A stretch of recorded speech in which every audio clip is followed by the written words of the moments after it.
Hello friend, চলে এসেছি নতুন একটা ভিডিও নিতে। অ্যাটলিস্ট সিক্সে সালমান খান থাকছে না, আল্লু অর্জুন থাকছে না, কত কি এটা সিনেমাটা আদৌ কি হবে কি হবে না সব প্রশ্নের অ্যান্সার দেবো, এবং কিছু খবরও এসছে সব তোমাদের বলবো, কেন মানে কে থাকছে কেন থাকছে সব তোমাদের বলবো। তার আগে যারা চ্যানেল নতুন অবশ্যই চ্যানেলটা সাবস্ক্রাইব করবে, একটা লাইক কিন্তু অবশ্যই দেবে। তোমাদের বলি যে এইটার মেন হয়ে গেছে এটার বাজেট। দেখো বাজেট, এটার বাজেট হয়ে গেছে 500 কোটি বাজেট এটার হবে। তা তোমরা বলো যে 500 কোটির বাজেটে কি আছে, 500 কোটি বাজেটে অনেক সিনেমা আছে। দেখো এই 500 কোটি বাজেটটাই হয়ে গেছে এই সিনেমার মেন, সিনেমার হচ্ছে বাজেটটাই এখানকার মেন ইস্যু হয়ে দাঁড়িয়েছে।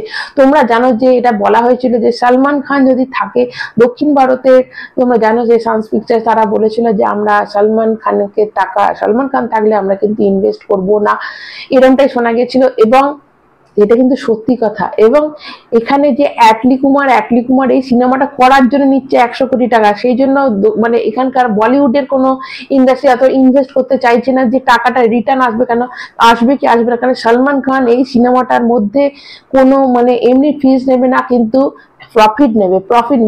ধরো একটা সিনেমা এটা যদি ব্লকবাস্টার হয়, 500 কোটির সিনেমা, এটা ব্লকবাস্টার হলে যদি 1000 কোটি হয়, তার মধ্যে 1000 কোটি হলে 800 কোটি হচ্ছে নেট কালেকশন। এবার 800 কোটি নেট কালেকশনের মধ্যে দিলে 500 বাদিয়ে দিয়ে দাও, কেননা সিনেমাটা তৈরি করতে লাগবে, সব টাকা নেবে। এবং বাকি যে 300 কোটির মধ্যে সালমান খান যদি প্রফিট নিয়ে যায়, ওদের মধ্যে আর কিছুই বাকি থাকবে না। তো সেই জন্য সালমান খান কোথাও একটা এই সিনেমা মানে এই সিনেমাটাতে ওকে নিতে চাইছে না, কারণ ওদের কিছু প্রফিট, মানে প্রফিটটাই হয়ে গেছে মানে এখানে মেন।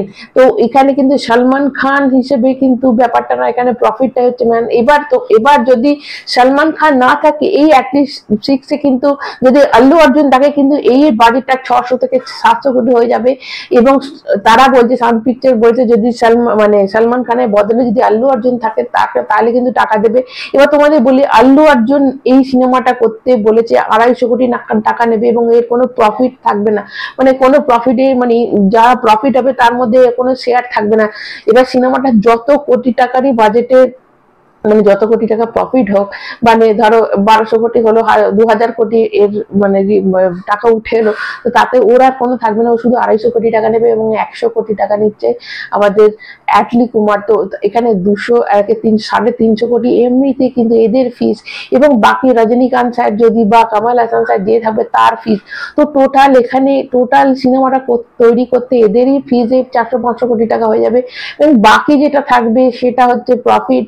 এবং সেখানে কিন্তু ডিরেক্টর মানে প্রডিউসাররা ভাবছে যে আল্লু অর্জুন থাকবে, এটা ট্রুলি প্যান ইন্ডিয়া সিনেমা হবে। এবং আল্লু অর্জুনের যেহেতু এখন পুষ্পা 2 হয়ে যাওয়ার পর প্রচন্ড ক্রেজটা বেশি, এবং সিনেমাটা বিশাল একটা হিট করবে। তো সেই জন্য কিন্তু সালমান খানকে বাদ দিয়ে এরা অ্যাটলি কুমারও বলো বা মেকার্স, আমি বলছি যেটা প্রডিউসার, তারা আল্লু অর্জুনকে নিতে চাইছে। কিন্তু আমার প্রশ্নটা এখানেই যে দেখো, পুষ্পা সেটা ছিল, পুষ্পা 2 ছিল, পুষ্পা ছিল না, পুষ্পা 2 ছিল, একটা হাইপ তৈরি করাই ছিল এই সিনেমাটা। তা পুষ্পা 2 এসেছিল, এবং যে 1800-1900 কোটি টাকার যে প্রফিটটা হয়েছে পুষ্পা 2 থেকে, সেটার কিন্তু 1000 কোটি শুধু আমাদের মানে মুম্বাই ইন্ডাস্ট্রি থেকেই এসেছে, বলিউড ইন্ডাস্ট্রি থেকে, হিন্দি ভার্সন থেকে এসেছে। তো অবশ্যই আমাদের হিন্দিটা খুব ইম্পর্টেন্ট একটা। এবং যেখানে যখন সালমান খান কোনো সিনেমাতে থাকবে না, তার বদলে নেওয়া হয়েছে আল্লু অর্জুনকে, তাহলে সেই অ্যাটলিস্ট 6 সিনেমাটা কিন্তু সেই রকম অনেক নেগেটিভিটির সামনে পড়বে। দেখো সালমান খানের ফ্যান বেস বিশাল আছে, সালমান খানকে বাদ দিয়ে যখন এটা হয় তখন কি বলিউডে সেরকম চলটা থাকবে? বলিউড কি অ্যাকসেপ্ট সেরকম ভাবে করবে? দেখো অবশ্যই এটা তেলুগু ভার্সন, তেলুগুতে বিশাল একটা হাইপ করবে, কারণ আল্লু অর্জুনকে, তামিলে করবে কারণ কমল হাসান থাকবে বা রজনীকান্ত স্যার থাকবে, তো এই দুটোতে থাকবে। কিন্তু হিন্দি হলে এখানে হিন্দিতে হিন্দি থাকবে এবং তামিল ইন্ডাস্ট্রি থাকবে, তো সেক্ষেত্রে আবার তেলেগুটা পাবে না। তো এইখানে কিন্তু যদি হিন্দি ভার্সনটা মানে যদি আল্লু অর্জুনকে নেয়, তাহলে তেলেগু ভার্সনটাকে খুব বেশি ওরা ইম্পর্টেন্ট দিয়ে দিচ্ছে। তো আমার মতে এটা কিন্তু কোথাও একটা নেগেটিভ ইম্প্যাক্টও পড়বে, কিন্তু তবু কিন্তু এই সিনেমাটাতে আল্লু অর্জুনকে নেওয়া হচ্ছে, কারণ ওরা ভাবছে যে প্রফিট যেটা আসবে ওভারসিজ থেকে আসবে।